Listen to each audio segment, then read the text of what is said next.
This is Charlotte, and you're watching Going In Raw. That sounds terrible. What's up? This is the most must-see WWE superstar of all time and his lovely, gorgeous wife, Marie.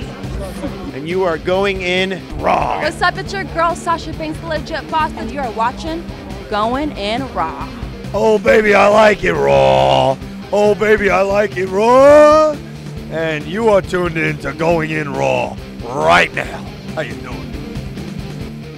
Hey, friendo, Steve here. And Larson. And welcome to Going In Raw, the only pro wrestling podcast you need to be listening to right here at youtube.com/Steven Larson. And anywhere fine podcasts are available, be sure to hit that subscribe button and the little notify bell next to it so you know whenever there's new Going In Raw content, which these days, Larson, is daily. Yeah, sometimes twice a day. Yeah, sometimes. We're also available at Patreon, at patreon.com/Steven Larson. We currently have, whoa, gee willikers, 80 people watching right now. Is this available to the $1 patrons? This is $5. Tomorrow, because we That's have right. Money in the Bank, a SmackDown exclusive pay-per-view, tomorrow the SmackDown recap show will be available to all $1 patrons. All patrons. All patrons, exactly.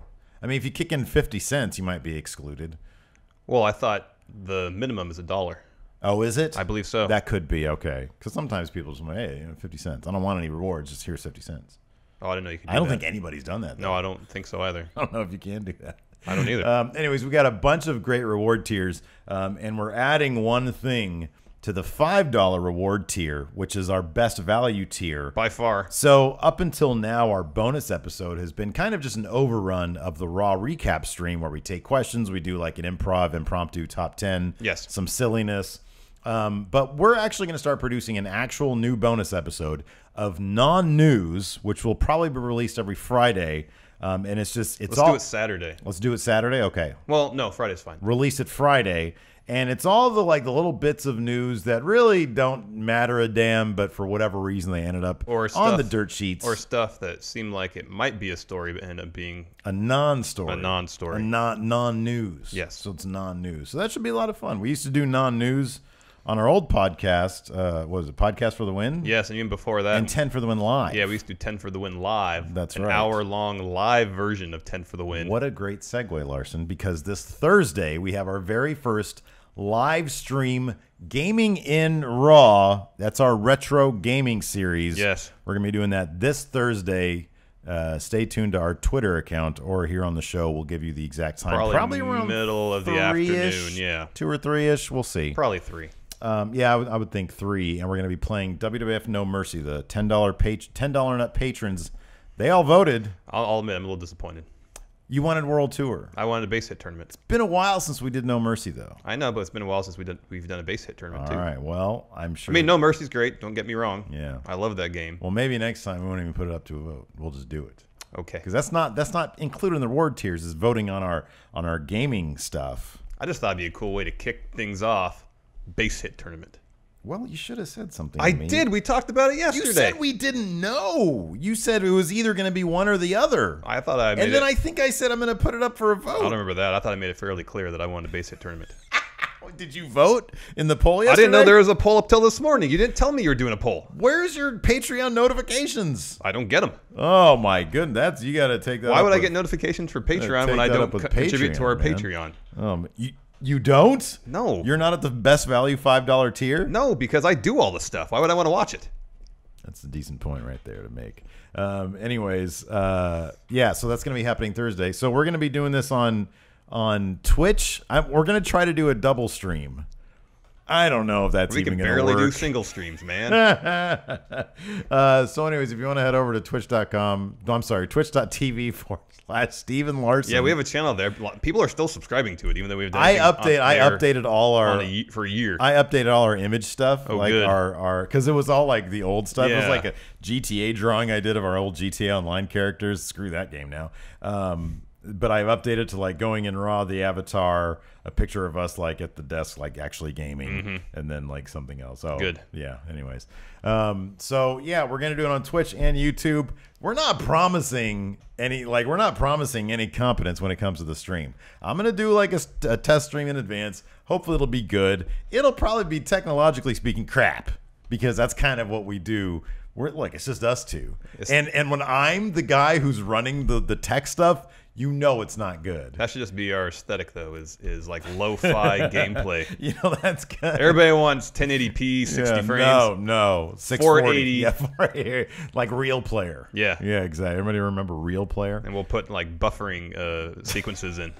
Yeah, we'll add them. Yes. Exactly. That's great. We're also at prowrestlingtees.com/going in raw. I got this one from Pro Wrestling Tees, but this is New Japan.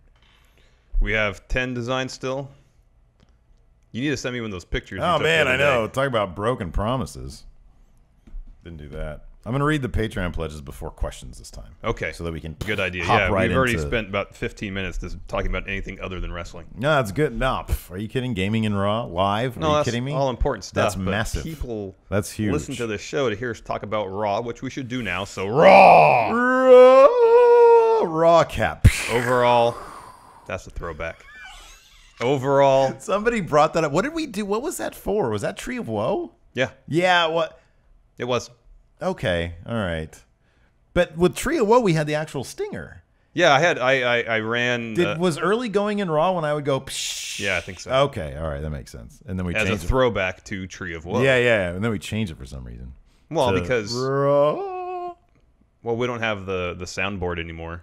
Yeah, but we had me going, psh. Why did we change it from me going, psh? Because it's not as good as the real thing. That's true. All right. Anyways, all right. So here's my Raw viewing scenario, and then I'll give you my, in a nutshell, It was a decent Raw. view of Raw. I thought it was really good. Yeah, it was decent. I thought it was good. I thought it was a bit better than decent. Decent's like a 5. Well, decent's like anywhere between a 5 and a 7. Yeah, 5 and 6.5. And once you hit 7, you're good, man. I thought it was like a solid 7. That was good. Anyways, no. So I got the PlayStation View service because I found out they have like a DVR thing on there, and so I used that last night for Raw for the first time. So I now I get the West Coast feed, but it didn't matter because I didn't watch it until like midnight. But it was cool because you could fast through all the commercials. You can fast forward through all that crap. You get the entire Raw. Yeah, it's only like $30 a month. This is not an ad or anything. I'm just saying it's really good because they also have Pop, so I can watch my Impact. Yeah. So bang, right off. Yeah. Amazing.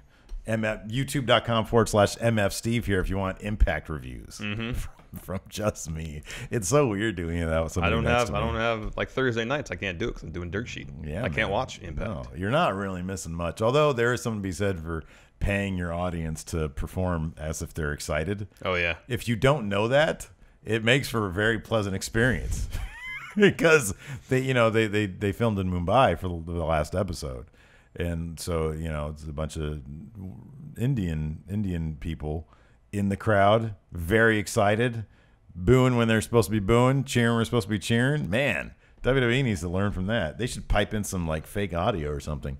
Anyways, so I thought it was a good show. I watched it late last night. No kids bugging me. It was awesome. Yeah, it was pretty decent. Roman Reigns comes out. Let's talk about this, man. This is like the most. Was this a heel turn? He's been doing this stuff for a little while. It's I don't know. He just kind of walks in with like this sense of entitlement. This was a bit different, though. There was a weird thing going on here. Okay, let me ask you this. Well, there's arrogance. Yeah. There's sense of entitlement. This was like gleeful arrogance. Yeah. And we've seen bits of that in the past from Reigns. So, like, he's just millennial now.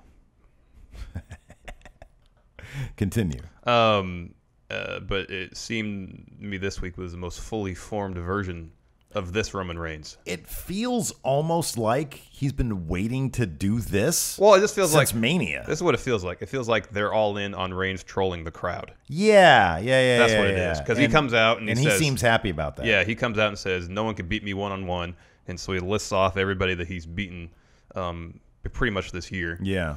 And then he mentioned that he retired The Undertaker at WrestleMania. Of course, that got the crowd chanting for The Undertaker. Yeah, he said, but, when he talks about when he was running down everybody that he beat, he says, ask my little brother Seth Rollins.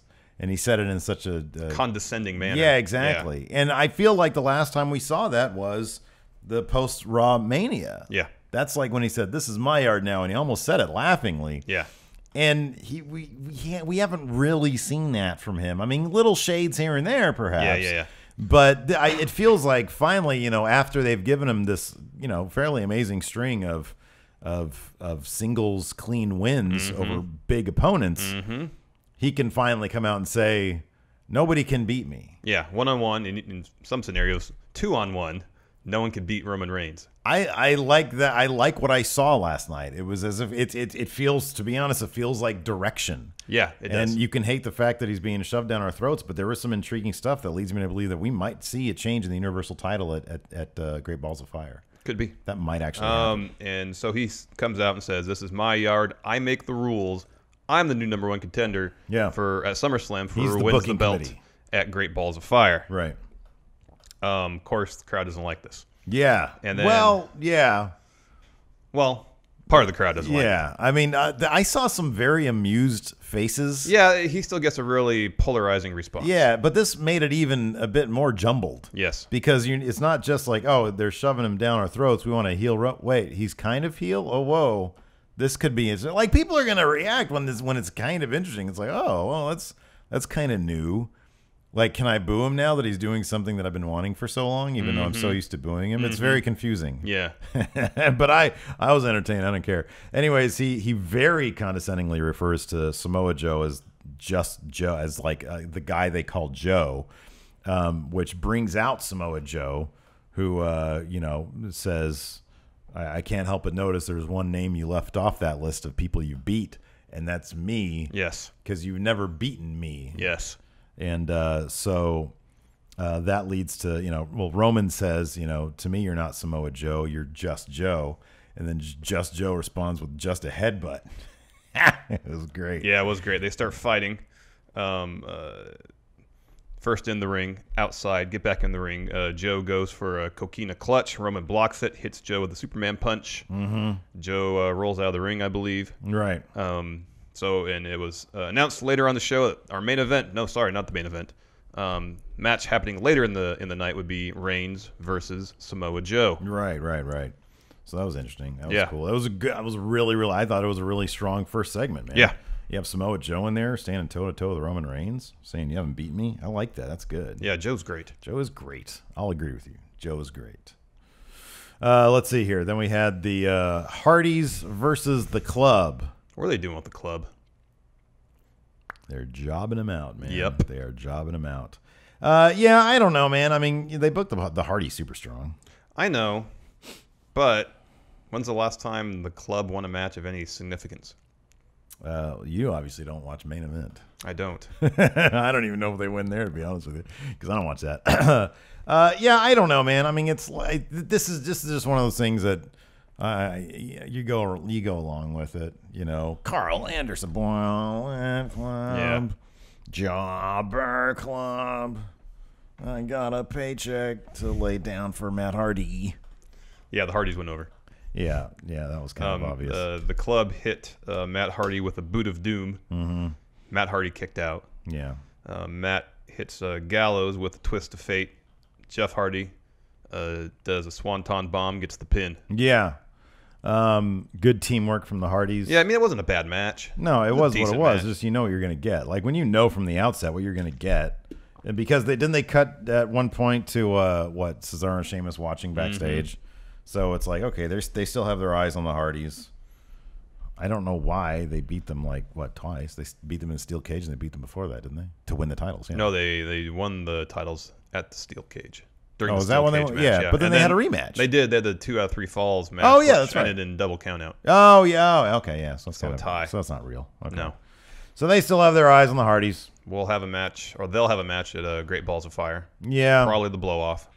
At the end, Matt did a little of the broken stuff. He started doing the delete. Yeah, he did a lot of it. And he did. Yeah, he did. And he did broken face. So we'll see. We'll see how that gets resolved. I wonder if they're stalling pending that, or if this is just the natural flow of what they think it should be. I don't know. I don't know either. Can't really tell. Let's see here. Then we had a Goldust promo. You know what? I don't know if it was because I like my new Raw watching experience at 12 o'clock at night, at midnight, or 11:30 or whatever. This allowed me to get into Goldust promo. Maybe it was that. Maybe it was just an effective promo. I thought this promo was actually pretty decent. Oh, it was great. I don't know. Was it any different than what he's been doing before? Like superficially, obviously not. But well, I think there was something about his performance this time that I thought was extra special. Well, I thought also this promo benefited from some specifics because they're having Goldust invited R-Truth to, I believe, meet him in the ring next week on Raw. He's gonna have a viewing of his latest movie. Yes. The Shattered Truth. Yes. Yeah. Since the Raw next week's in LA, so we actually get some interaction. This was like a 2 to 3 minute promo, and Goldust never once came off like he was reading lines or trying to remember what he had written, because I guarantee he wrote this for himself. Yes. Like, Goldust is a phenomenal promo guy. Like, when he's doing these, this was a lot to like. He's good. He's always been good. Yeah, he's always been really good. Man, good for him. Next up, ladies and gentlemen, Elias Samson. Who wants to walk with Elias? He had a question for the people of, where are they? Evansville, Indiana. Evansville, Indiana. A friendo took the liberty to write all this down. Oh, cool. Dylan at Can't Be Censored on the Twitter. And so he wrote down the promo. Well, let me get my light up here. I was sad. Here's my thing, though. I'm sad. I thought that he was going to have an actual song, because he sent this before I actually saw it. Yeah. But instead, it was just Elias Samson, and he talks about, he remembers when he was 15 and his father gave him a guitar and said, "You can take this thing and tell the stories of the world, and you can go wherever you want." But Elias didn't realize that I drift into this godforsaken town of Evansville. And then he proceeded to tune his guitar. Yeah. And he needed it to be complete. He's so trying not to laugh. I know. He is so in on this, and it's great. And the joy of this is you can tell they were backstage coming up with this, and they were all giggling. I know. Because it's so good. What I found funny, him tuning his guitar is just detuning his low E string and then tuning it back up. Yeah. At no point did he try to tune it with any other strings on his guitar. Right, yeah. Oh, it was great. He drop it down to like C, yeah, and then tune it back up to around maybe E, yeah, and just did that a couple times until he was interrupted by Finn Balor. Yeah, so Finn Balor gets in there, and they just sort of have a little stare off, and then Elias Samson chooses to pick his battle, I guess. Yeah, to pick his shots, and leaves, and then Balor has a match with Bo Wyatt. Yeah, because man. I don't know. I like that. There's a part of me that's like, ooh, this could be really, really cool if they keep Bo Dallas and Curtis Axel with Miz, which we saw later, yeah, and then have Miz feud with Bray, yeah, and get Bo to turn on Miz. Like that would be amazing. Yeah, I don't see it happening, but it'd be fantastic. It'd be fantastic. It could happen. Bo Dallas looks great with that beard. 5% chance of that happening. Yeah. He looks great. His new ring gear, like it's the singlet, but it's black, so it kind of hides like his curves, I guess, which you don't really want to see. It's better than that diaper. And he's got he's got mean, almost Wyatt face going. Yeah, he attacked Finn before the match even started. That beard, some of his facial expressions are so brave. I know. Like you can tell the rotunda genes are strong. Yeah. Bo attacks Finn before the match even starts. Once the bell rings, Bo hits a Rainmaker. I like that your note here says "great bread" on Bo. I know. I noticed that right here too. Kojima. So Bo had the upper hand for the first half of the match, right? Pretty decisively. Yeah. Finn mounted a comeback. Yeah. Hit Sling Blade, drop kick into the corner, coup de grace, picks up the win. It's good. They cut to the commentary booth. Yeah. And then Corey Graves hears something. Somebody who's getting in his ear. Yeah, gets up and leaves. So go to commercial, come back. Backstage, Kurt Angle's on his phone. Corey Graves comes in and says something about his, how was your Father's Day or something like that. And then Corey says, I got the same text you did. Oh, yeah. So what's that about? I don't know. I don't know. In walks Enzo and Cass. Yeah. And Kurt Angle says, okay, we're going to get to the bottom. Tonight. Kurt Angle is going to crack the case. That was great. That's how they kept promoting it. Yeah. When they had the graphic up, Kurt Angle cracks the case. Yeah. And it's a picture of him from like 15 years ago. I know. It's like a super old picture of him. It did not look like current day Kurt Angle. It was like his neck is like super thick these days. Like I feel like his head is like, if we see a Kurt Angle match, like, hopefully we will. Like I get the feeling like looking at his neck, his face is going to be purple like Brock Lesnar. Oh, it could be. Yeah, I don't know. I just get that feeling.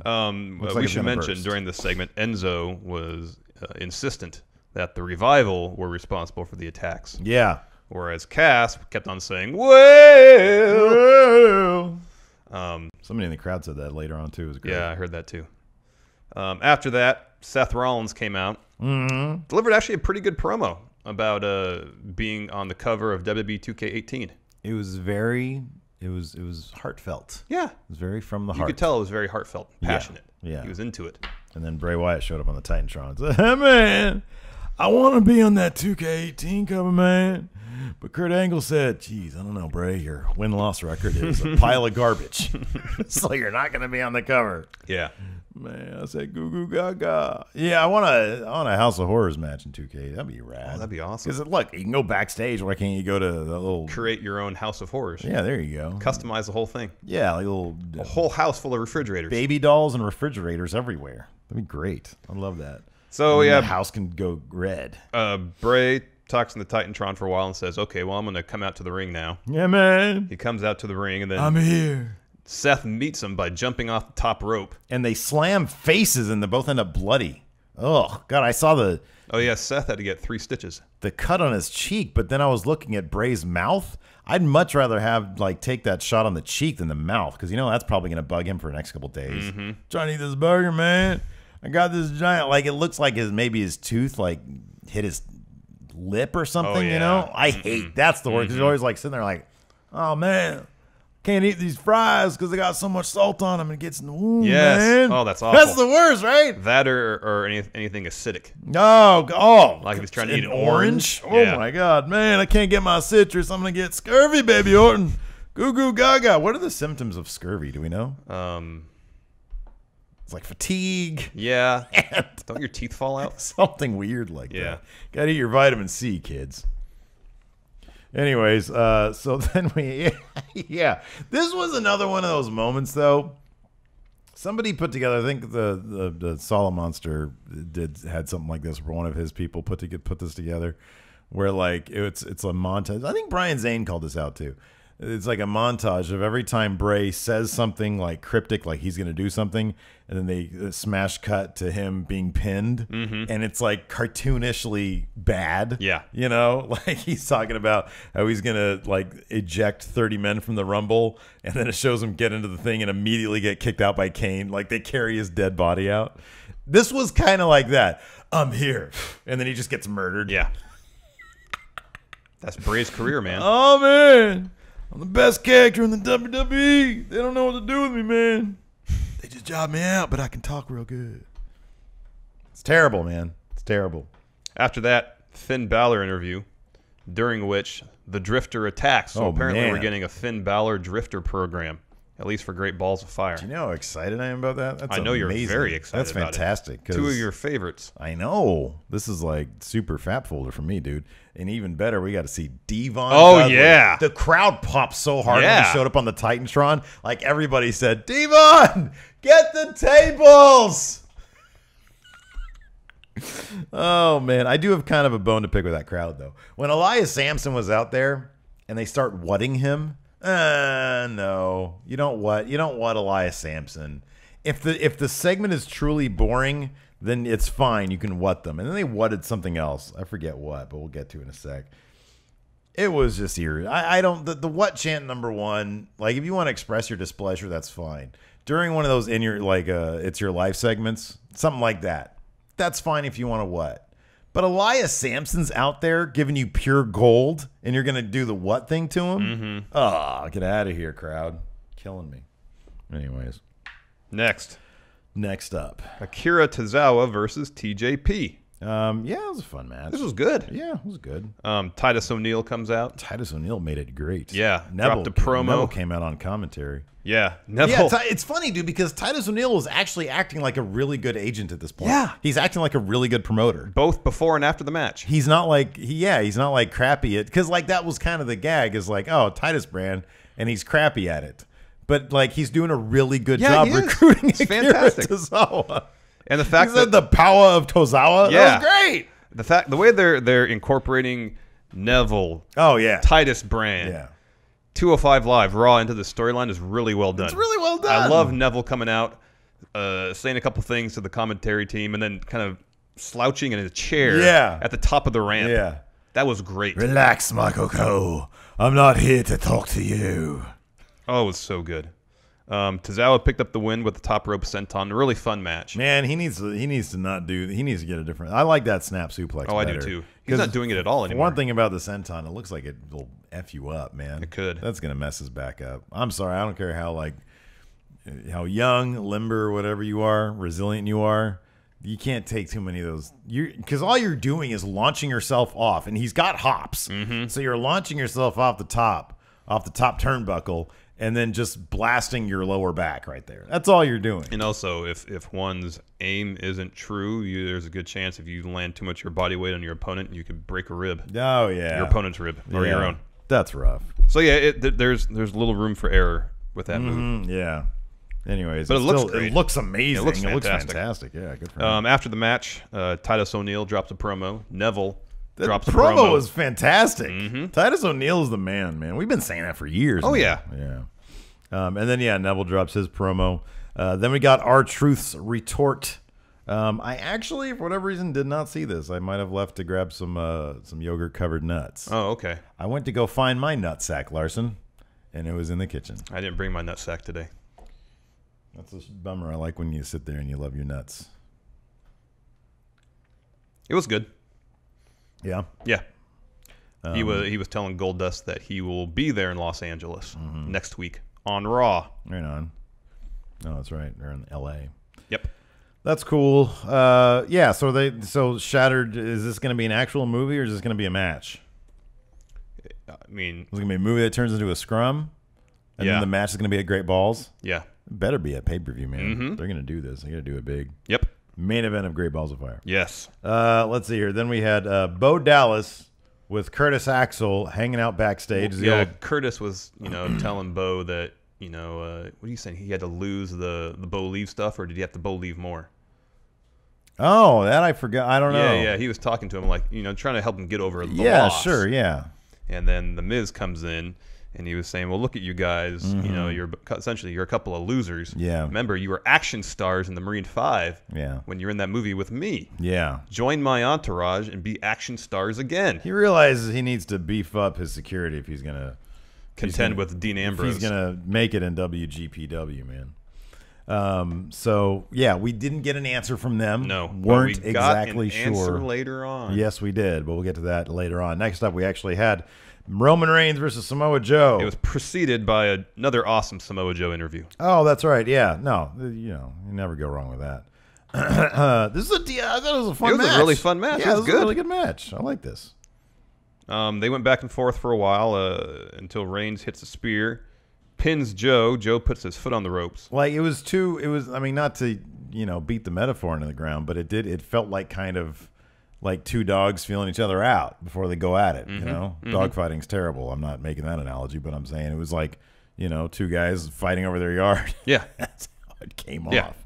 Neither guy wanted to give any quarter to the other. Yes. Yes. Yeah. And on the Titantron, we see an ambulance backing into the arena. Yeah. This is like, I don't know, what is this, 7 minutes in the match? Oh, like that? Longer than that, I think. You think so? Okay. Doors open, and this brawn is spectacular.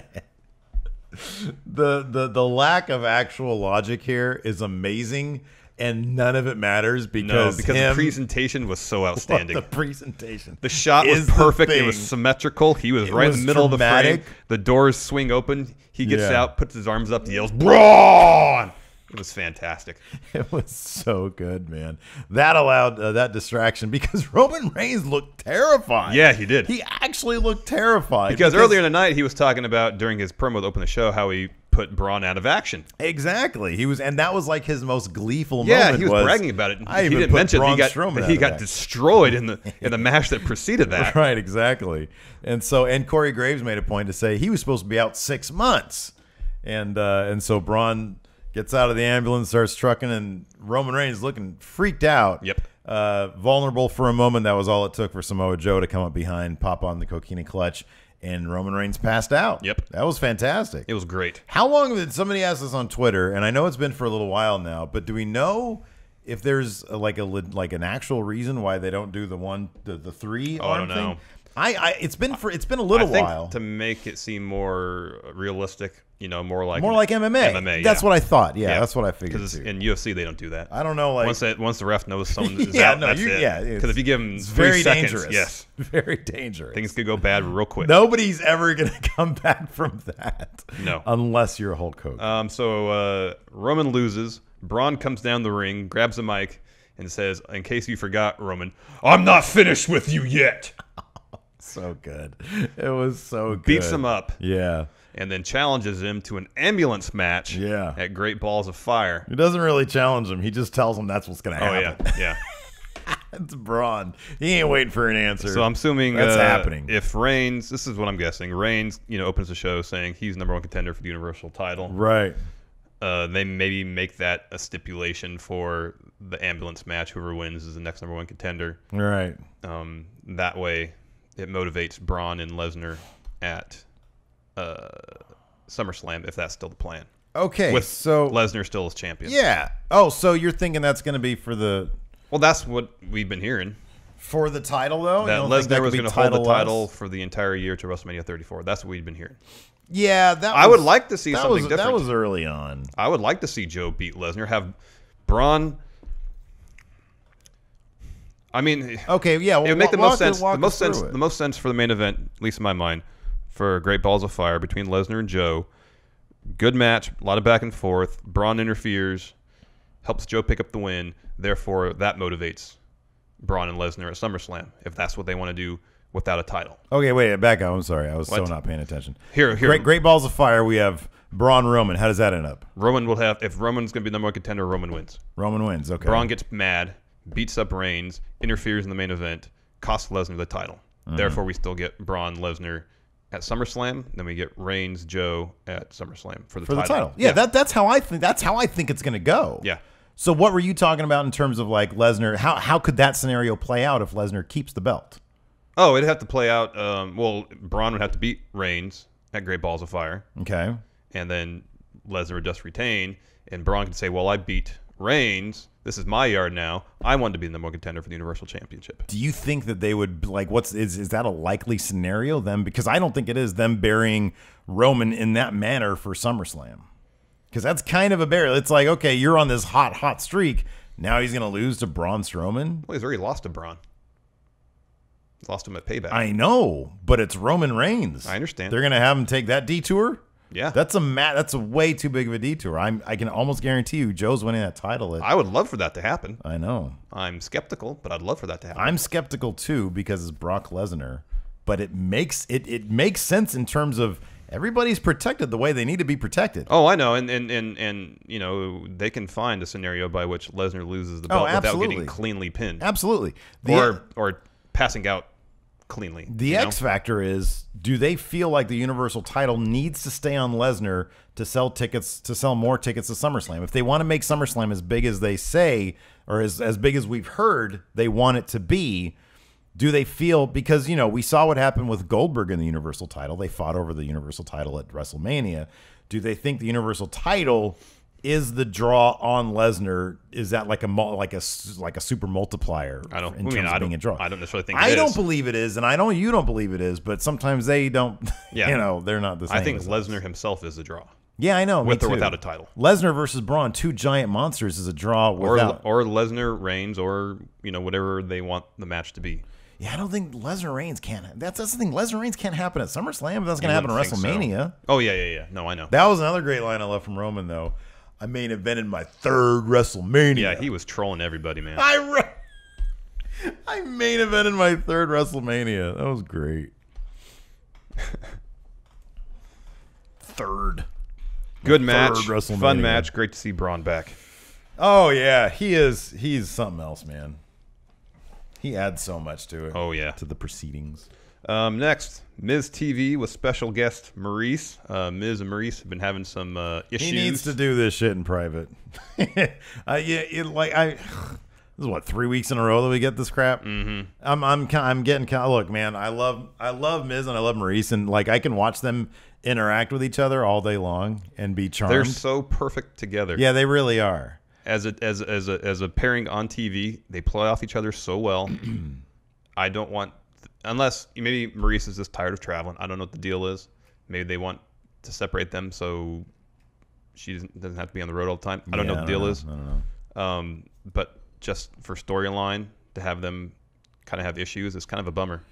Yeah, I know. And I mean, my thing is mainly this, like, how many times can we see Dean Ambrose like wreck their relationship? That I mean, just that general premise. We've seen it. This is the third time we've seen it. So they need to move on with whatever the next stage of this is, because it's just old hat now. These damn bears.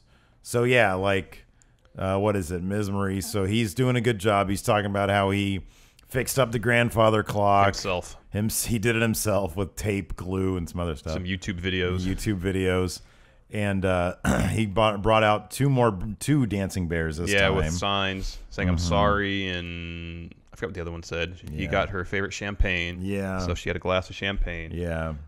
Dean comes out to the ring, storms up towards The Miz. The Miz, as he has done before, takes Maurice and puts Maurice in front of him. Right. So his opponent won't attack him. In doing so, Maurice spills her champagne all over herself. Yeah, that was the wrong time to do that. Yeah. So she gets mad, leaves. The Miz charges towards Ambrose. Dean moves, and The Miz knocks into the grandfather clock he just fixed. Yeah, so that gets broken again. Yes. And then the Bears attack Dean. Yes. And we find out that the Bears are Bo Dallas and Curtis Axel. Yeah, new Wyatt family. Well, they're an entourage. They're Miz's entourage. Right, they're a new Wyatt family. Okay. They're going to be. So, yeah, I don't know. I am kind of, I hope this is the last time we get to see Dean.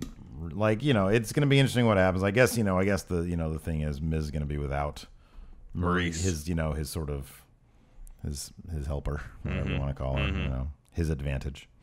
But yeah, I just kind of, I want to move on from the Bears stuff. Yeah. Move on from the grandfather clock, the Bears, Dean Ambrose is coming out and being kind of a troll.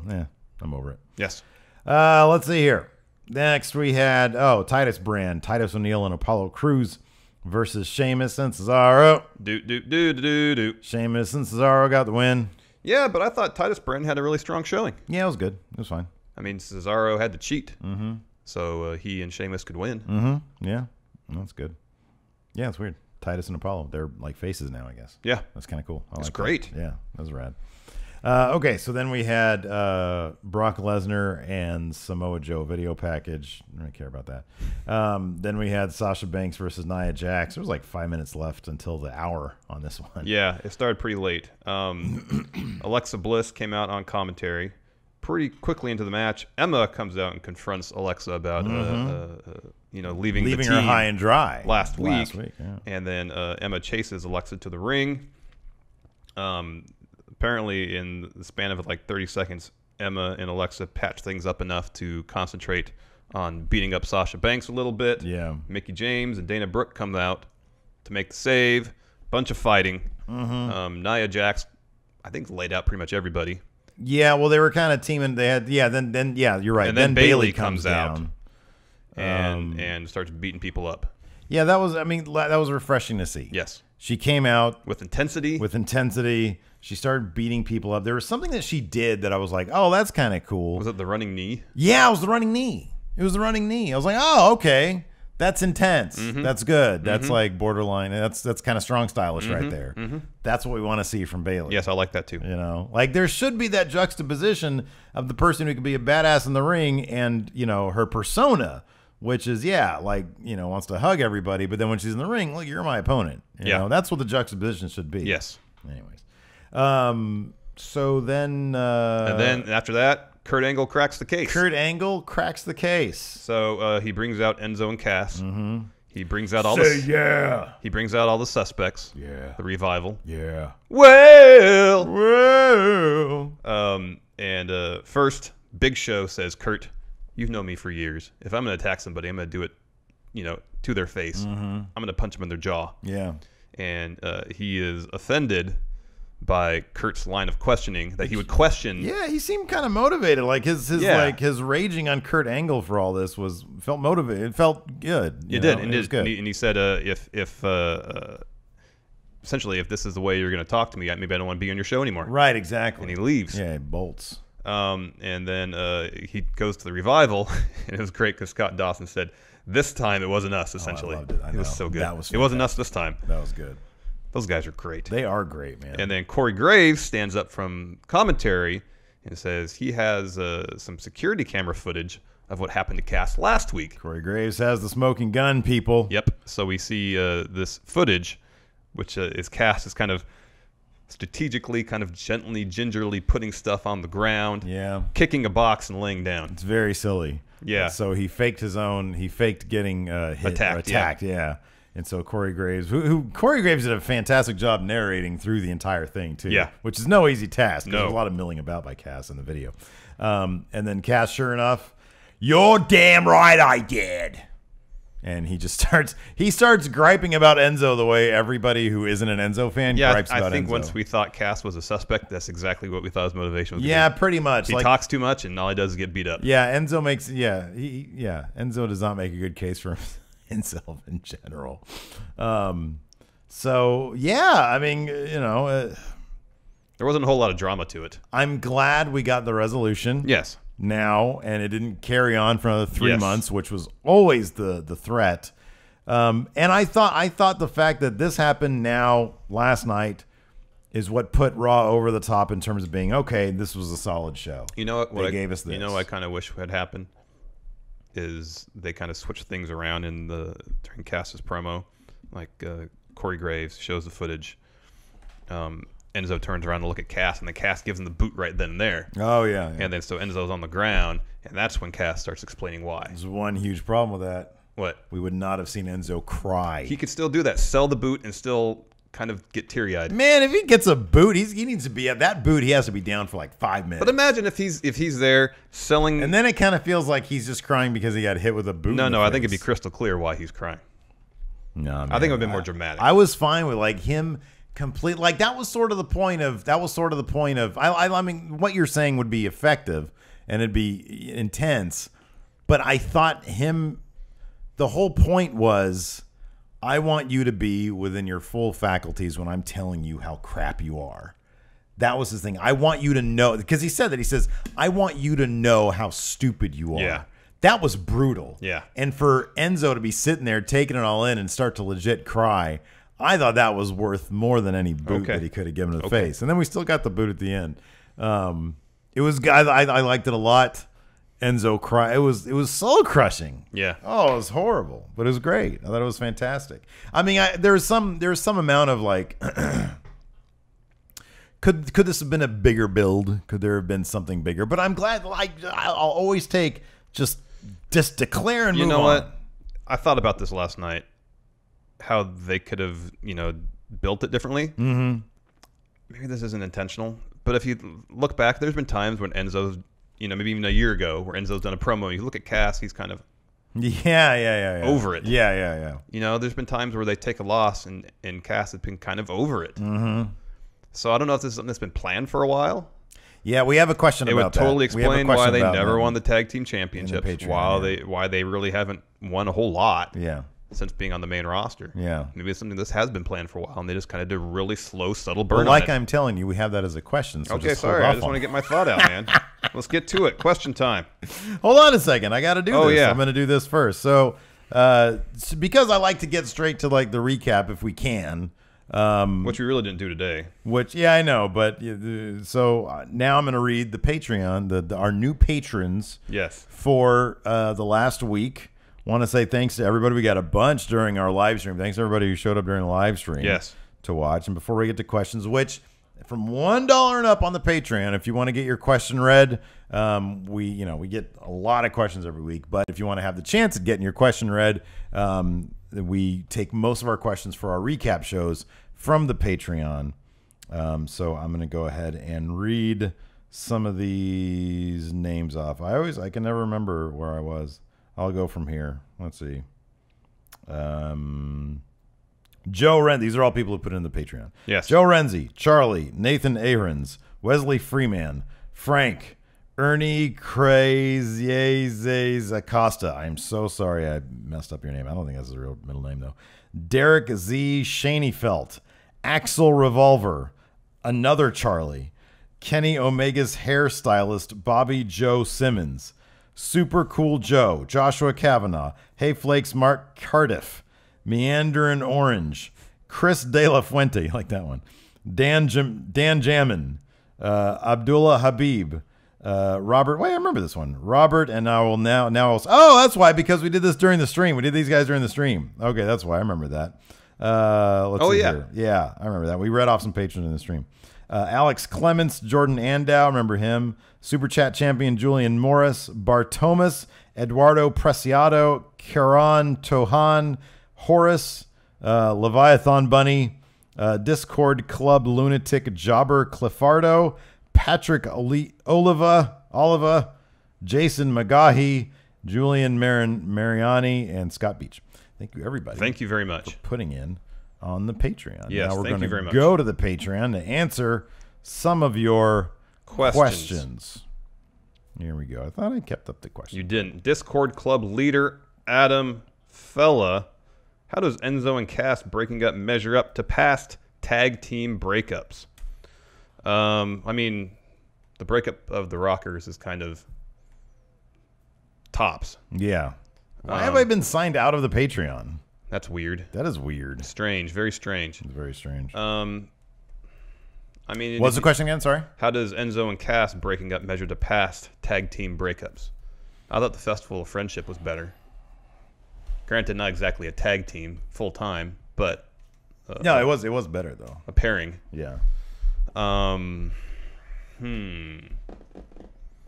It was good.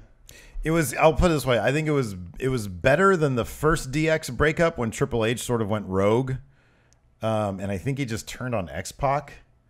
Okay. But it's not as good as when Triple H turned on Shawn Michaels when they HBK came back. Yeah, exactly. That was fantastic.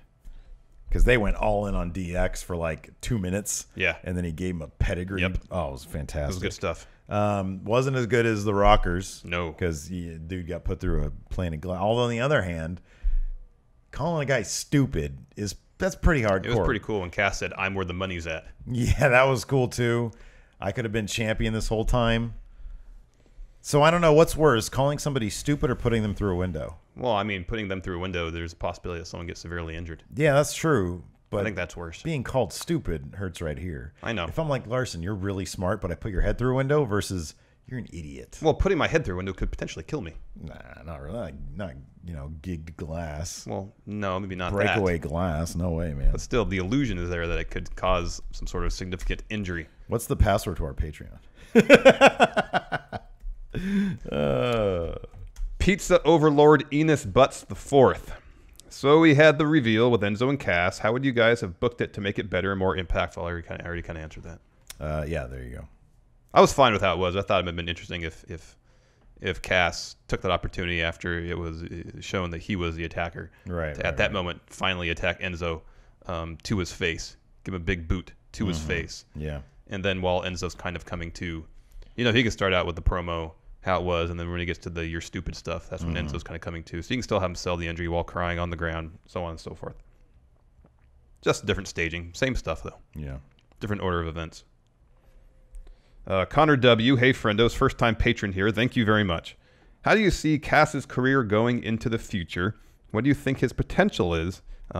Connor sees him as a dominant, trash-talking Intercontinental champ. I believe that WWE sees a lot of potential in Cass. I see potential in him. I see a ton of potential. I just wonder, because typically in Enzo and Cass matches, Cass doesn't enter. He's the guy that gets the hot tag, comes in and lays everybody out, essentially. That's generally what he does. Yeah. So we really haven't seen, I don't think, the full array of his wrestling abilities yet. And I think that would be my concern. He's only had, as far as I can remember, a handful of singles matches. So that's what I'm curious to see. How good can he go in the ring? Right. I think no. You know what? I agree with you. I mean, you always want to know how good they are. Mm-hmm. I see a lot of potential. I saw a lot of potential as Cass, as Enzo and Cass as a singles act, as Enzo acting more of a manager, because their relationship, their friendship was so damn relatable. Mm-hmm.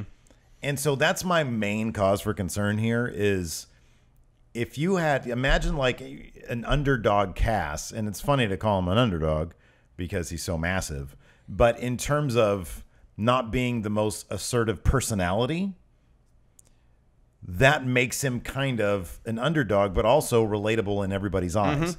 I thought they had that going for them in spades. Yeah. And to see, I could imagine like how big the pop could have been had he won like the Universal Championship with Enzo helping him.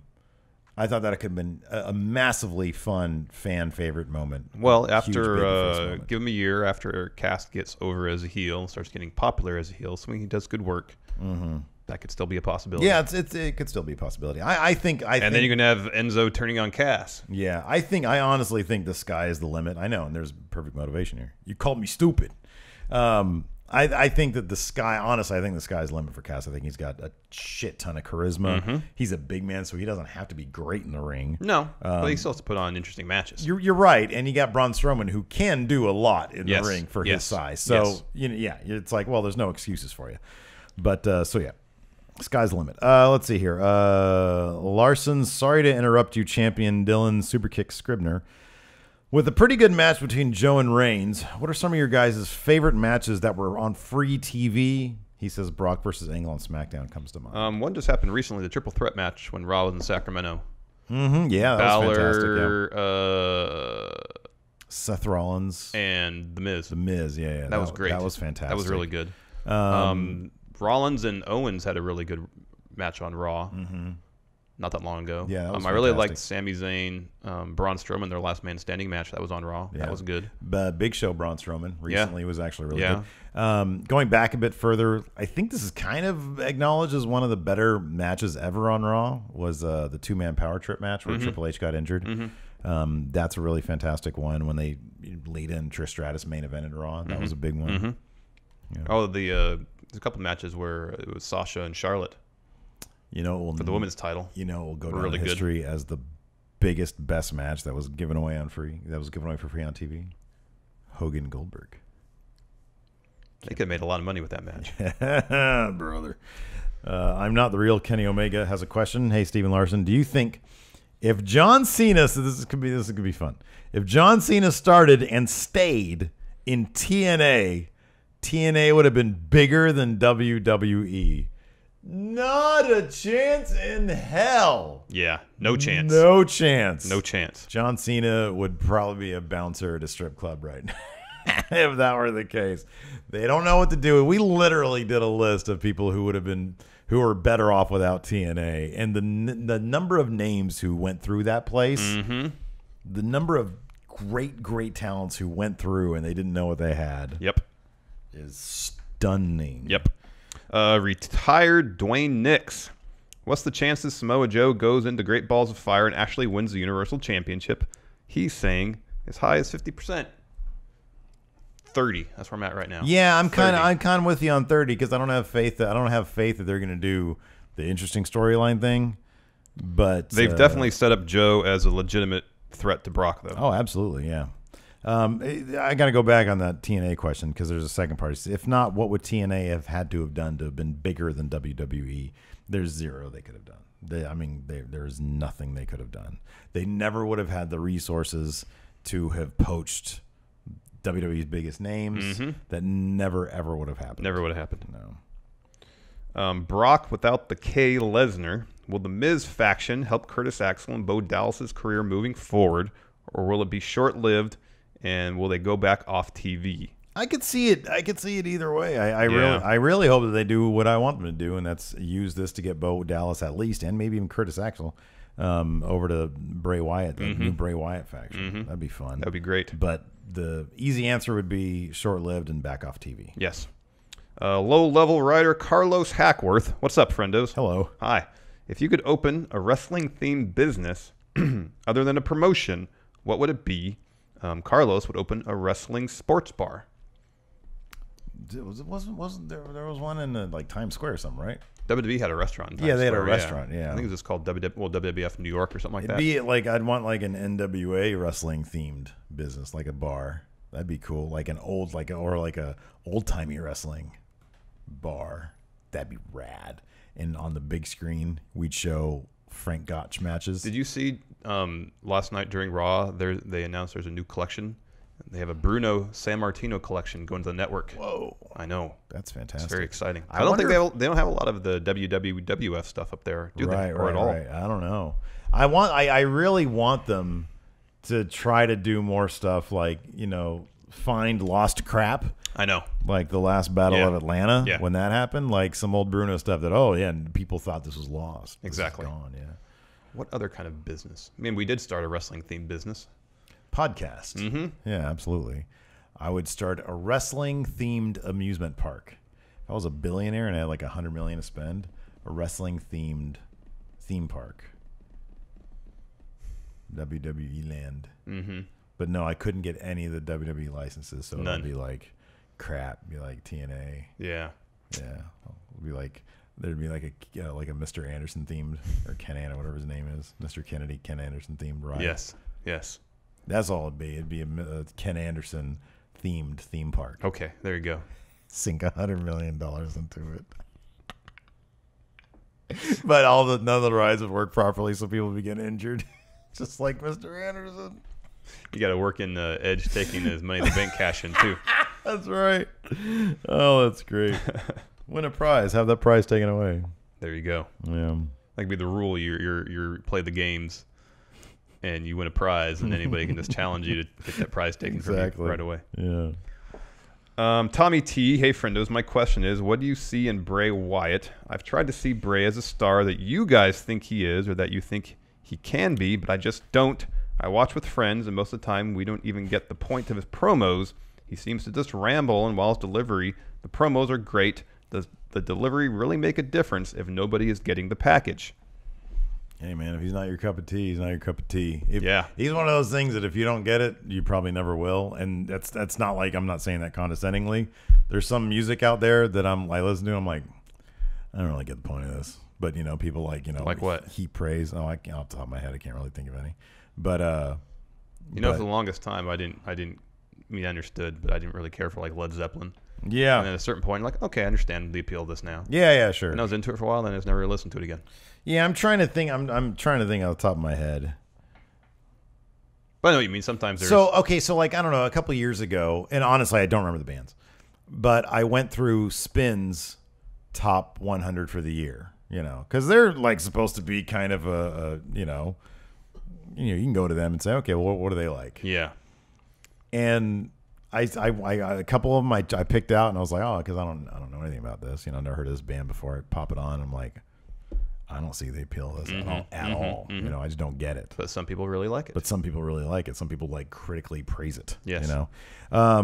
So I'm not being shitty about it. No. I'm just saying I totally get if he's not your thing, then I think personally, I think he's got that charisma that you can't really put a finger on. You can't really like point to it and say, oh, we can replicate that somewhere else. Yeah. He comes off like a freaking Hollywood actor, like somebody, a really interesting character actor. Yeah, some of his promos... He's like a Ned Beatty. Some of his promos do seem nonsensical. Oh, yeah, for sure. When they're on point, they're pretty good. We totally know when they don't know what direction they want to go with Bray. Yeah. Because he comes out and he says some stuff that just, it's like, okay. It sounds nice, but really doesn't mean anything. It's too vague. Double T. Hey guys, my question is comparing SmackDown to Raw. Which is better? Too much talent with too little time, or too much time for the amount of talent you have? What's a worse problem to have? I mean, I guess it would be too much talent. Yeah, I know. That's kind of because, like, man, how do we fit all these guys in? Whereas with Raw,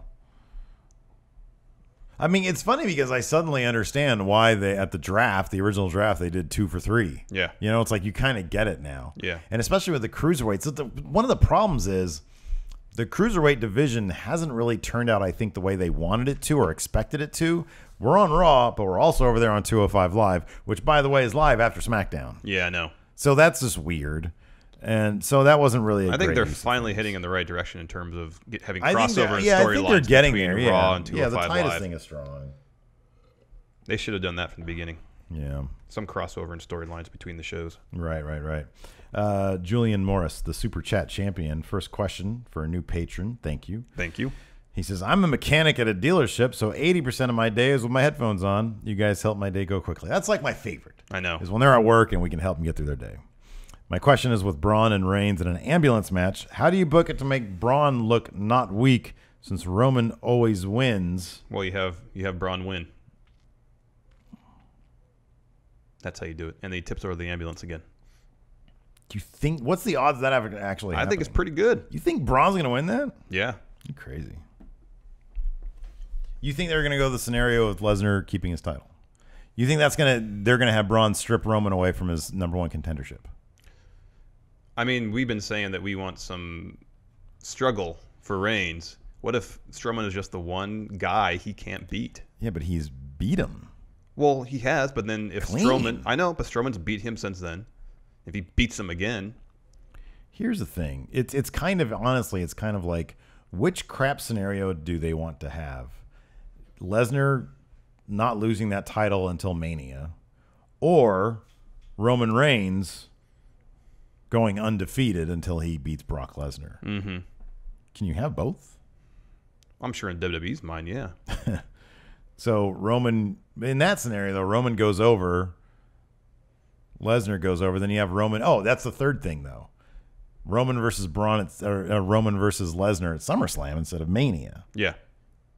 Like, one of those scenarios has to give. One of those three things can't happen. I would think the most likely one would be Reigns losing. You think the most likely scenario? If those three scenarios, is Roman Reigns losing. If he lost last night on Raw, if to the #1 contender. Yes, I understand that. But if Braun is going to be the next #1 contender, he would have to lose to him. Do you understand how you should never say the words? The most likely scenario is Roman Reigns losing. Of those three you presented to me, of those three you presented to me, Lesnar holding the belt to Mania next year, Lesnar Reigns at SummerSlam this year, or Reigns losing. At least one match between now and Mania. I think the most likely scenario is Reigns somehow losing a match between now and Mania. Of those three scenarios. But that would strip him. But you're saying that would strip him of his #1 contendership for the time being, going to SummerSlam. Yeah, because I don't think he's going to fight for the belt at SummerSlam if all the reports we hear are true. Yeah, I know. So I think Joe getting the title and Reigns going over, that to me makes the most sense. It makes sense, but to us, yeah. WWE, they have their analytics, they have their metrics, they know what they think is what they think is going to Dude, make I money don't for think them. no, I don't think this I don't think comes down to metrics. This comes down to Well, he has his own metrics. I want my cake and I want to eat it all and I don't want to have sex with the cake. Look, Dad, not sure you want to do it in front of the board. I mean, we've been saying we want Reigns to take some losses, to add some intrigue to his storyline. Make Braun the guy he can't beat. Yeah, man. I want to be a freaking billionaire. It ain't going to happen. Until the Rumble or something, and he finally beats him, and then from there he can go on to beat Lesnar. Yeah, I love storylines where a guy has to struggle against people, dude. But Reigns doesn't struggle against anybody. He lost to Joe last night. Yeah, because he saw a literal monster up on the screen that he has to face, and he was scared of him when he was on the Titantron. He's not going to be able to do the cocky Roman coming in the ring. My yard. If he loses, maybe he needs to be humbled a little bit. Then, yeah, I would love that. Maybe they're going to do it. But Maybe that's why such an unlikely scenario. Maybe that's why they're having him be so arrogant of late. They're setting him up. Let's wait and see how the story plays out. We have another question from Yes. Hey, F that guy. Hey, it's from Hey Friendo Unified Championship, that guy. Oh, okay. He says, first time Patreon, long time viewer, first time question asker. That's a lot. With all the heel and face turns, strange alliances, etc., building around all the WWE tag divisions, do you think creative will make it be the doing of the broken universe coming to WWE? Is the aura of the broken universe what's causing all these heel turns and tag problems and stuff? No, it's absolutely not. No. But that'd be kind of cool if it was. If there's something in the fabric of space-time was being Yes. bent. Motivations shifting. Causing people to behave out of character. Yeah. Wonderful. Faces turning heels, heels turning faces. Let's do one more. One more. Oh, I think there was one at the very bottom. Hold on. That I liked. Oh, here we go. That was a good question, Matthew. We'll do a couple more. Matthew Shipman. Which female superstar do you think will be on the first cover athlete of a wrestling game? I think it'll be this, and I say this not because I say this because we don't live in a perfect world. Sometimes our world is barely even freaking manageable. It will be Charlotte. I wouldn't surprise me if it was next year. However, the caveat will be it'll be a dual release. It'll be a dual cover release. They'll have Charlotte on one and like Finn on the other, something like that, or like a returning superstar on the other. I could see Charlotte or Sasha. Yeah. Yeah. Let's see here. No, not that one. I think there's like one more. Here we go. Here we go. The Eater of Fruits Bray Diet, which is my favorite. It's a good name. Yeah. It's a really good name. He says, I love Jinder's run as champion, but worry that once it's over, he'll have a hard time finding footing elsewhere. I kind of agree with that.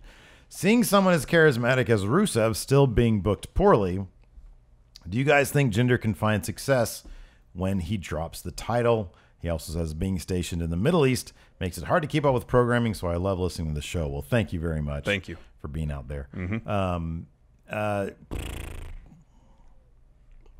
I think he can, but I don't see him being a permanent fixture of the main event scene. Yeah. Before he won the... But this is going to help his stock a lot. Yeah, before he won the title, there were reports that they were going to position Jinder to be one of the top, if not the top, mid-card heel. So I would guess that after he has his title run, that he'll start working solidly in the mid-card. Yeah, I could see that. And hopefully some interesting feuds. And I think the thing is if regardless where he is on the card after this, so long as he can pick up some wins and be involved in some interesting stories and get on TV on a regular basis, there's always a possibility that he can go back up to the main event. Yeah. There's a lot of talent coming up, though. I know. A lot of talent. I know. One last question. I like this. The Humidifier asks, who's going to win the Royal Rumble? Prediction 6 months early. Go. Nakamura. Because I think they can motivate Reigns, Lesnar, however way they want to. The correct answer is Shinsuke Nakamura. I'm actually with you on that one. Sounds right. Him versus AJ. AJ already had the title by WrestleMania. Yep. All right. Is that it? Oh, yeah. no. Oh, wait. Kayfabe Corner. Yeah, it's only the greatest pro wrestling trivia challenge there is. Almost forgot about that. How could you? How dare you? My goodness gracious. So I put to vote today two legends in the wrestling industry. Yeah. Bret Hart and Shawn Michaels. Oh, yeah. I saw that. Classic epic feud. Yeah. HBK won decisively. Wasn't even close. Everybody loves HBK. Shawn. So what we have here, 12 names, some real, some fake, 2 bonus trivia questions. Are you ready? I don't know, man. I'm kind of out of it. Yeah, I don't know how I feel about my list. Man. Are you ready? Yeah, I guess. 1. Lee Peak. Lee Peak. That's real. Yeah. Yeah. How do you know that was real? I don't know. I seem to remember it. I thought the peak would throw you off. That's good, though. 2. Sandy Beach. Sandy Beach. That's got to be fake. Real. Wow. Okay. Next. Earthquake Batten. What was Sandy Beach from? I don't know. He wrestled the Rockers in WWE. Or WWF, sorry. Okay. Earthquake Batten, fake.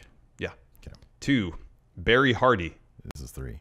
Sorry. Actually 4. No, this is actually 4. Barry Hardy. Barry Hardy. Real. Yeah. Yeah. I think I remember that one. 5. Buddy Summers. Buddy Summers. Wow, what a great name. God, that's from your head, though. That's fake. Yeah. Yeah, that's a really good name. 6. Barry Orton. Barry Orton. I like they've gone heavy on the berries. That's real. Yeah, okay. I remember that, too. 7. Von Cruz. Fake. Real. Wow. That sounds real, too. I thought you made that up. I don't remember what number this is. Nick Bennett. Nick Bennett. I'm going to say real. Fake. Wow. Bubba Kirk. Fake. Real. Fuck. Tom Carlson. Fake. Okay. Terry Gibbs. Terry Gibbs. I think you just put 2 names together. I'm going to say fake. Real. Shit, I should have gone with my gut. Last one, Bobby Jaggers. Okay, here's the thing. I swear I've heard that before. Fuck it, real. Yep. Okay. How many? 7? 7. Good job. 2 trivia questions. Are you ready? Yeah. Who suggested that Shawn Michaels use the nickname the Heartbreak Kid? Ooh.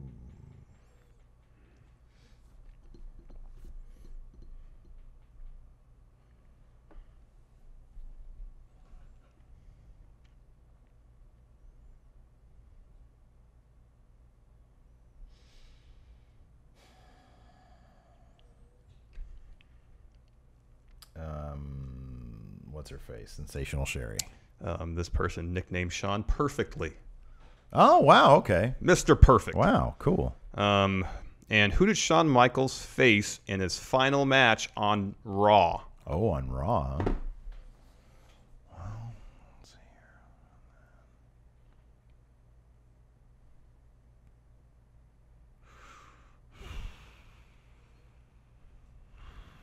No.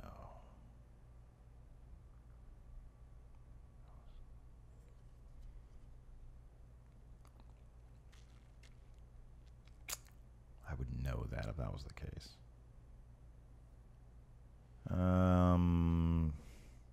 I'll say John Cena. Kane. Oh, okay. I don't know. Wouldn't have known that. All right. So I got 7. Good showing. Did what I did. I think you were up 2. I'm up 5. That might be the case. I don't remember. I lost Okay. track. I have to go look. I'm up 5. Okay. All right. All right. Anyways, that's Kayfabe Corner. That's the show, too. And that's the show. So stick around, patrons. We're going to hang out for a little bit. The rest of you, thank you for tuning in. And until next time, we'll talk to you guys later. Bye.